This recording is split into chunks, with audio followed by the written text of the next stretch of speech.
A new name is entering Major League free agency, and the Red Sox should be interested.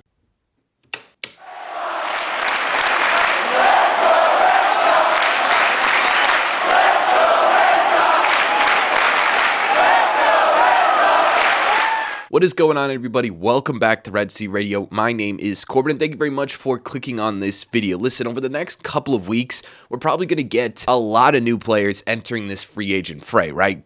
Players with opt-outs, players with team options, mutual options. There's going to be a ton of people coming into this free agent market. However, one guy is making his way over from Japan because according to Mark Feinsand, Japanese hitter Munetaka Murakami is officially planning on being posted this winter. Now, this isn't exactly a surprise or anything. Over the last couple of years, Murakami's been pretty clear that after the 2025 season, he's going to be coming over and trying his hand at Major League Baseball. The reasoning is pretty simple. He turned 25 this year, which means he's no longer an amateur free agent. If you remember, back when Roki Sasaki was posted last season, there was a limitation to what teams could pay, right? They had to use their international bonus pool money in order to sign Sasaki. That's not the same case with Murakami. This guy can come in and sign with any team for as much as he wants. For the Red Sox, this begs an interesting question, right? Is this a guy that the Red Sox should be focusing on? At 25 years old, he's got a lot of potential left, and this guy has been unbelievable recently.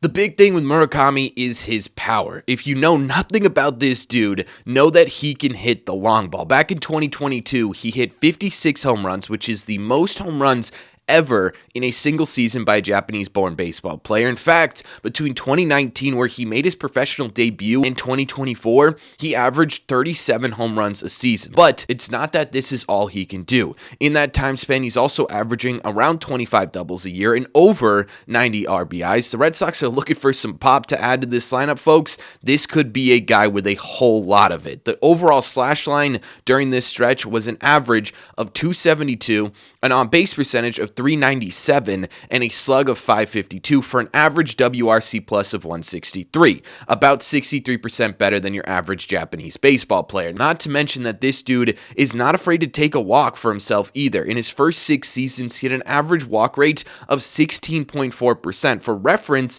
this season amongst qualified baseball hitters, Aaron Judge led the league with 18.3%, right? You're just about 2% off of that. That would put you in really elite company. This guy is an overall offensive superstar. This season specifically was a super interesting one for him because this was the first year in a little bit that he didn't exactly get to play a full season. Now, a full season over in Japan is 143 games. This year, Murakami only played in 56 with an oblique issue that kept him out for a majority of the season. However, take a look at what he actually did when he was playing this year. He slashed 273 with a 379 on base percentage and a 663 slug. That is a unbelievably high slugging percentage here for a 210 WRC plus. He was still 110% better than your average Japanese baseball player. And what's really impressive is that during this time span, this dude hit 22 home runs. Think about that. 22 home runs in 56 games. That's basically a home run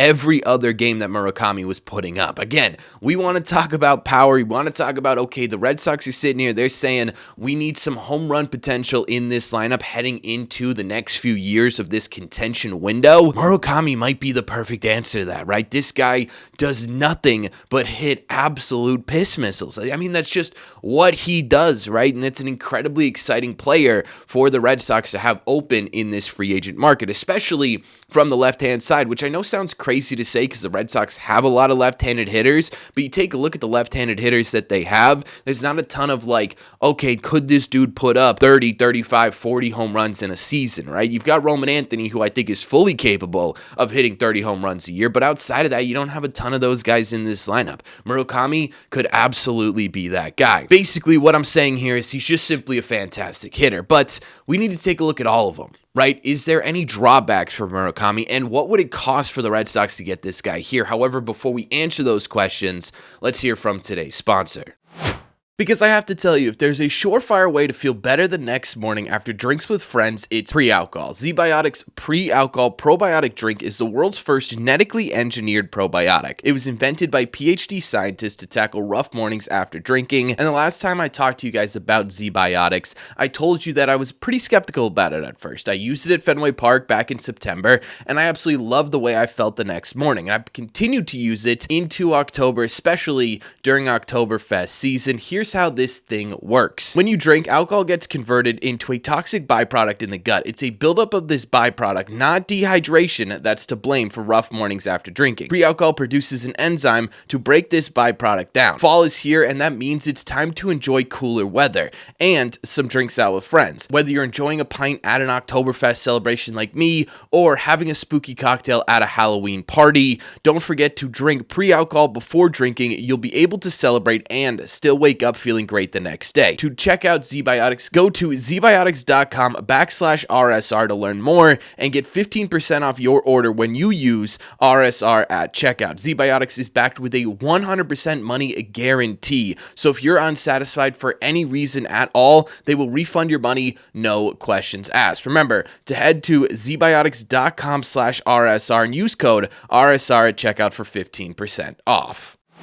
So if we're looking for drawbacks to signing Murakami, there's a couple of things that we can take a look at. The first thing is that recently, while he does generate a ton of power and isn't afraid to take a walk, he's also not afraid to strike out either. In his first 6 seasons before 2025, he averaged a strikeout rate of 25.6%. Basically, 1 in every 4 at-bats. Specifically, over his last 3 seasons, including his partial season in 2025, that number has jumped quite a bit, continuously sitting around 29% of the time. For comparisons, again, the top strikeout guy in baseball was Ryan McMahon this season with a 32.3% strikeout rate. The concern here is that as good as Japanese baseball has become, and it's not quite there yet, right? There's still going to be a jump for him to make to come from Japanese baseball and be successful in Major League Baseball. The pitchers are still a bit better, right? So if your strikeout rate is basically close to 30% in professional Japanese baseball, what is that going to look like in Major League Baseball, right? Is he going to be able to find a way to hold it in that 25%-ish range, which would still be high, but wouldn't be sort of leading the league type numbers? Or is he going to take a few years to really get himself down to that degree? That's a legitimate concern, specifically for the Red Sox, who have talked about this openly last offseason and this offseason, saying that, hey, we cannot have as many strikeouts as we had during a year this year. They were top 10 in strikeouts this year. They were top 3 in strikeouts last year. Is this a guy who's going to help with that problem or make it worse, right? You talk about hitting with runners in scoring position. This guy can hit a long ball. He can certainly drive in runs, but are there going to be more situations here where you're looking at him striking out in big spots? Because that might not be something that totally improves the Boston Red Sox overall. The second thing that is pointed out quite a bit is his defensive fit. It's actually kind of similar to the conversation people were having with Masataka Yoshida. Now, the difference is that Murakami is only 25 years old, right? So there's still time for him to learn and develop defensively. But right now, in Japanese baseball, he's played a majority of his career at third base, with about 25% of his reps during games coming at first base, and even spent some time in the outfield. According to a whole lot of Major League executives, third base isn't really going to be a crazy option for Murakami. The realistic option here is that he ends up being a first baseman in Major League Baseball. But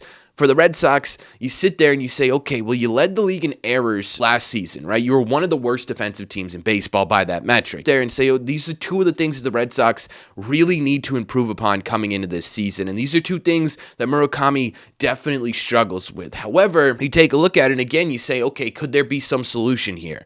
And again, when you go back to the strikeout issue, his first 3 seasons in professional Japanese baseball, he was sitting around a 20% strikeout rate. If you could find a way to get to 20% strikeout rate with the walk rate that he has and the home run potential that he has, all of a sudden, that's not really a concern, right? If you're going to strike out 24, 25% of the time, but you're going to walk 14 or 15% of the time, and you're going to hit, let's say 33, 35, whatever home runs, that's still an extremely deadly player in Major League Baseball, right? So as much as there's concern there, there's still potential as well. And defensively, again, you take a look at it and it's like, okay, again, you're also 25 years old, right? For a lot of Major League Baseball players, that's when you're making your debut in Major League Baseball. This guy already has 6 seasons of professional baseball under his belt. Is this a guy that could potentially get better? I mean, you're talking about 25 years old coming into the statistical prime of your career, right? Could there be some ability to get better defensively if you put him at first base full time and not move him around between first and third base or first base in the outfield? Can he find a way to settle into that role? They're big question marks, but they're also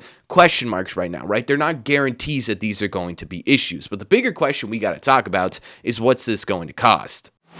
The cost is going to be an incredibly interesting conversation. I think it's pretty clear that he's not going to set records with the amount of money that he's going to get, right? Yamamoto came over here, and he was one of the most dominant players in NPB history, right? The Dodgers shelled out $325 million to get this guy on their team. I don't think Murakami, especially with the defensive limitations and the strikeout issues, is going to be in that range. However, again, 25 years old with a whole lot of power and a really great walk rate, yeah, that's still going to be incredibly valuable, right? So you take a look at some of the other players that have come over the last couple of years. You've got Jung-Hoo Lee, who came over from the Korean Baseball League. He got 5 years, $113 million. Seiya Suzuki got a 5-year, $85 million deal, and even Masataka Yoshida got a 5-year, $90 million deal. And none of those guys were putting up close to what Murakami numbers, specifically power-wise, is going to look like. This contract could and probably will, at the bare minimum, exceed $100 million. But again, you're not investing in a guy who's on the tail end of his career. You're investing in a guy who's about to enter the prime of his career. If we're going to have conversations about wanting Kyle Schwarber or wanting Pete Alonso, you have to put Murakami into that list. If you're talking about wanting Kyle Schwarber, who's on the tail end of his career, you can't sit here and say you don't want Murakami, because this guy's on the exact opposite track of his career. Now, in terms of teams that are going to be interested in this player, right now, specifically in Mark Feinsand's article, he kind of puts these teams into 2 tiers. Teams that are probably going to be really aggressive for him, and then teams who, if he fits right, could get into the mix. The teams that are projected to be really aggressive for him are kind of your obvious ones. They're the Mets, Yankees, Phillies, and for some reason the Mariners are hanging in there. They haven't thrown out big money to a player in a while. Now, the other portion of this is where the Red Sox sit, at least according to Mark Feinsand, where they sit there and they say if it works, they could get aggressive. That's the Dodgers, the Giants, and of course the Boston Red Sox. So what you're looking at here is not only a ton of talent that's going to warrant a whole lot of money, but a whole lot of money amongst these teams, right? I mean, you look at the Dodgers, the Phillies, the Mets, the Yankees, those are all guys, even the Giants have shelled out pretty big money lately. So this price tag is not going to be easy for the Red Sox to match. Also, the Red Sox haven't exactly been incredibly successful with recent Japanese players coming over, right? They tried to lure in Sasaki, didn't work. They tried to lure in Yamamoto, didn't work, right? They thought they were in on that. That was a whole debacle. The last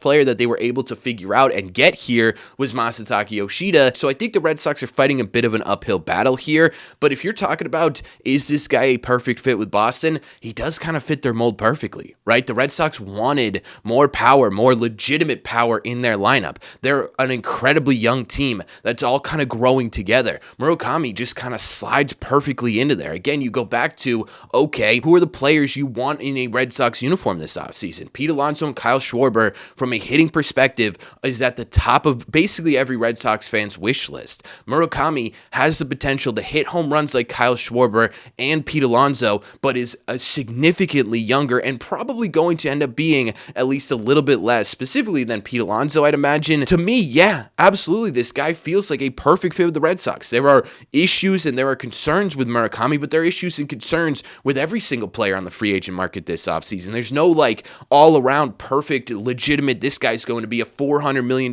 player.